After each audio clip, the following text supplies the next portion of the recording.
I color code stuff.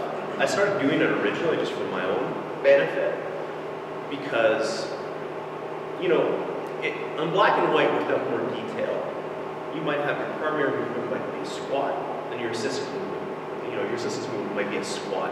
And without more information, it's sort of hard to understand what our objective is. So I color code it. We've got light colors and hard colors. So the brighter ones are all energy systems. So we're going to talk about heart rate zones.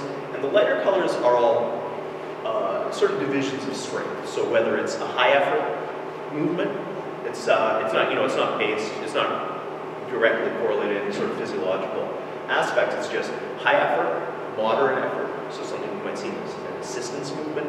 And the light green would be something with lower demand. So let's say I'm trying to open up mobility or you know, core strength without any kind of feed forward tension. We're going to see that there. So this lets me know if I see, I could just have I think it's reasonable, honestly, for somebody to come in and see squat in red, squat in yellow, squat in green. And what that really means to me is, okay, we're going to push our numbers on the first one. Then we're going to do something, you know, you'll see a rep count. Say it's 12, 15. Okay, so I want something where I have a few reps in the tank, everything's really technically clean. It's to support my first thing.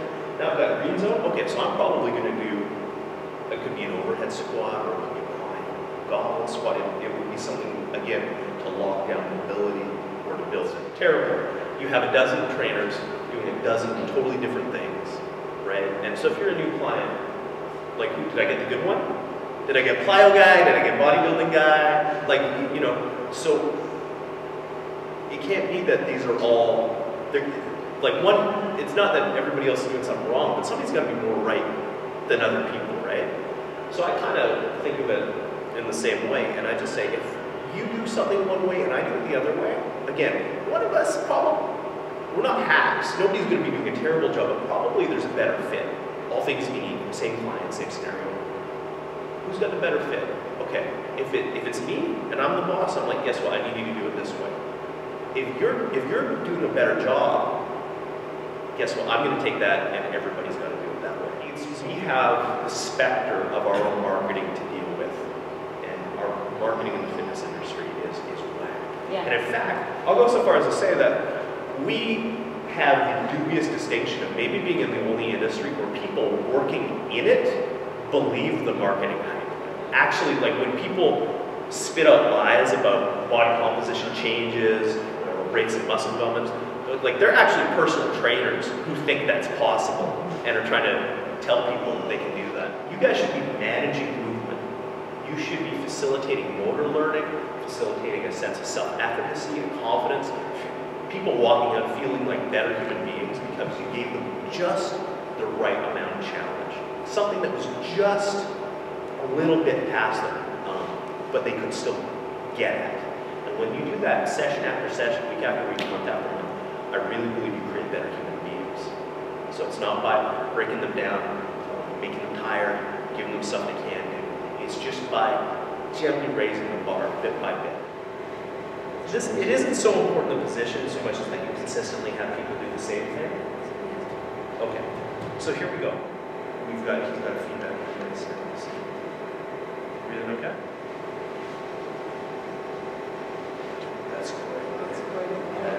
So this same drill, I just didn't feel like I did a good enough job of articulating what he needed to do. So that's a coaching issue. That's not. So don't automatically assume it wasn't the right drill. Go ahead and look at the other side. So we can agree this is unambiguous. There's no question he gained range of motion quality. So that's a good place to start. So we could have gone to the heel taps after that. But you can see how challenging it was. So I wasn't going to get anything by asking him to do more. I had to turn down the demand. And give him a little less pressure, and he responded to do that.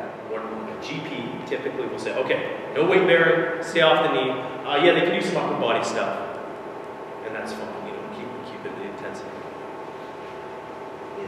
A more experienced trainer will go, yeah, well, I'm going to stay off the knee, but by God, they're going to do some crazy stuff. Injuries opportunity. So this guy's going to be doing like L-sit pull-ups, right? You know, all kinds of great stuff that really challenges the upper body. But I don't want to just let the lower body stagnate. So I have to say, can he weight bear at all? A little. Upright? in an isometric position. Okay, get to a wall march position. Don't go in. Just drive on the floor. Play around. He's got control, so he's never at risk. Managing the injury a lot of times is not putting somebody in a position they can't get out of. So isometric load that's controlled by the individual is pretty powerful. If we haven't set them up in a position where they can be successful, if I have someone on their back, but they're already hyperextended and they're feeling it in their lumbar spine, why am I trying to do other stuff? Why am I adding moving parts to that? Why am I adding load or other challenges? We need to put them in a starting position where they can be successful, right? If their deadlift is starting and they're rounded, it's goofy, and their hips are too high, too low, it's no good, okay? If they're setting up, they walk their squat out, and one foot's turned out, and they don't have tension, and they haven't breathed right, re-rack it. Have you been clear on what they need to do to start? If not, you're going to have to backtrack.